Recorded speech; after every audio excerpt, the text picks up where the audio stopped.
కొత్త సంవత్సరమంటే కేవలం క్యాలెండర్ మారడం కాదు, మన జీవితానికి ఒక కొత్త ఆరంభం. అలాంటి ఆశలు, ఆనందాలు, సంప్రదాయాలతో నిండిన పండుగే ఉగాది.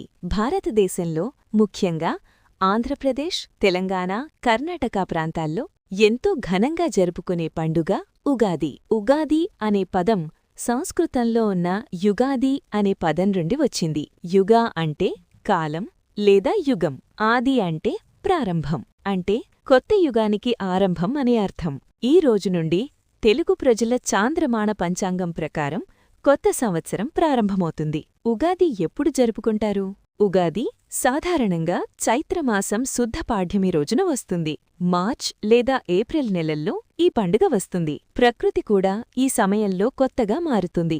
చెట్లకు కొత్త ఆకులొస్తాయి, పూలు పూస్తాయి. అందుకే ఉగాది పండుగను ప్రకృతి పునర్జన్మ పండుగ అని కూడా అంటారు. ఉగాది రోజున చేసే ముఖ్యమైన పనులు: ఉగాది రోజున ఉదయం చాలామంది నూనె స్నానం చేసి కొత్త బట్టలు ధరిస్తారు.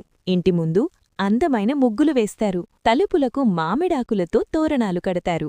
ఇవి ఇంటికి ఆరోగ్యం, సుఖం, ఆనందం తీసుకువస్తాయని నమ్మకం. ఉగాది పండుగలో ముఖ్యమైన సంప్రదాయం ఉగాది పచ్చడి. ఈ పచ్చడిలో సాధారణంగా 6 రుచులుంటాయి: వేపపువ్వు, చేదు, బెల్లం, తీపి, చింతపండు, పులుపు, మిరపకాయ, కారం, ఉప్పు, మామిడి, తురుము. ఈ 6 రుచులు మన జీవితంలోని ఆనందం, బాధ, కోపం, ఆశ్చర్యం, భయం, ఆశలు వంటి భావాలను సూచిస్తాయి. అంటే జీవితం ఒక్క రుచితో ఉండదు, అన్ని అనుభవాల కలయికే జీవితం అని ఈ పచ్చడి మనకు చెబుతుంది. ఉగాది రోజున చాలామంది పంచాంగ శ్రవణం చేస్తారు. దీనిలో కొత్త సంవత్సరంలో వర్షాలు ఎలా ఉంటాయి, పంటలు ఎలా ఉంటాయి, దేశ పరిస్థితి ఎలా ఉంటుంది వంటి విషయాలు చెబుతారు. ఇది చాలా పాత సంప్రదాయం. ఉగాది యొక్క సందేశం: ఉగాది మనకొక గొప్ప సందేశమిస్తుంది.